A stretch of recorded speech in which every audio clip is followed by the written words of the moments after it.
படிக்க எல்லாமே செஞ்சுருக்கோம் அப்படிதானம்மா. ஆனால் இன்னைக்கு வந்து நமக்கு என்னது நல்ல ஜாலியாக என்ன செய்யணும், என்ஜாய் பண்ண போகிறோம் அப்படிதானம்மா.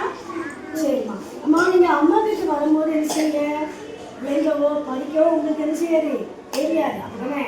நம்ம ஸ்கூலுக்கு வந்த பேர் என்ன செய்வோம், நல்லா லைன் போட்டு அழகாக எழுதுவோம், நல்லா ஓட சொல்லுவோம் இல்லைம்மா. நாங்கள் ஸ்கூலுக்கு வந்து 15 வருஷம் ஆகும் சரியாம்மா. 15 வருஷத்துலையும் எனக்கு ஒவ்வொரு வருஷமும் ஒவ்வொரு விஷயம் புது லைஃப் கிடைச்ச மாதிரி இருக்கும். உங்கள் வீட்டில் எவ்வளோ பிரச்சனை வந்தாலும் சரி, என்ன இது இருந்தாலும் சரி, உங்களை பார்த்த உடனே எனக்கு எதிரே அந்த ஆறு சாப்பிட்ட மாதிரி இருக்கும்.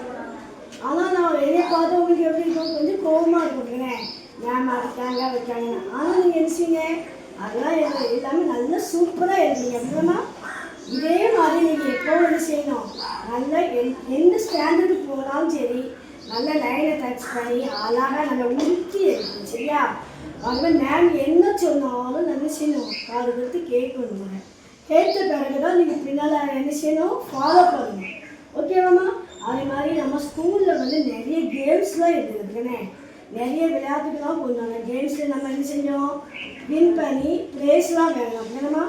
அப்புறம் ஹேண்ட் ரைட்டிங் கொண்டு வந்தாங்க, அதுலேயும் நம்ம என்ன செஞ்சோம், வின் பண்ணலாமா இல்லையா, வின் பண்ணோம். அதுலேயுமே நம்ம என்ன செஞ்சோம், நிறைய பேக்கு அப்படின்னா பேக்கு டிஃபன் பாக்ஸ் இந்த மாதிரி நிறைய என்ன செஞ்சோம், ப்ரைஸ் வாங்கணும். வாங்கணுமா இல்லையா, வாங்கணும்ல, வெரி குட். அதே மாதிரி நீங்கள் என்ன செய்யணும், தைரியமாக எந்த போட்டினாலும் கலந்து கொண்டு ஸ்கூலில் சரியா, பயப்படக்கூடாது.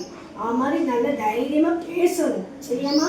தைரியமாக பேசணும், நல்ல ஹேண்ட் ரைட்டிங்னாலும் சரி விளையாட்டு போட்டினாலும் சரி எல்லாத்தையுமே கலந்து என்ன செய்யணும், நீங்கள் வின் பண்ணணும் சரியா. நம்ம ஸ்கூல் லீவுக்கு போய் பிளேயில் ரொம்ப விளையாடக்கூடாது சரியாம்மா.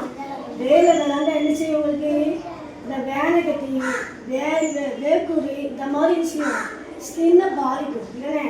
அதனால நீங்கள் லீவ் டைமில் என்ன செய்யணும், இளநீர் குடிக்கணும், மோர் சாப்பிடணும், தர்பூசணி சாப்பிடணும் சரியாம்மா. இதெல்லாம் என்ன செய்யணும், நீங்கள் நல்லா சாப்பிடணும். சாப்பிட்டு என்ன செய்யணும், வீட்டில் என்ன செய்யணும், நல்லா இதாக இருக்கணும் ஓகேவாம்மா. தேங்க்யூ.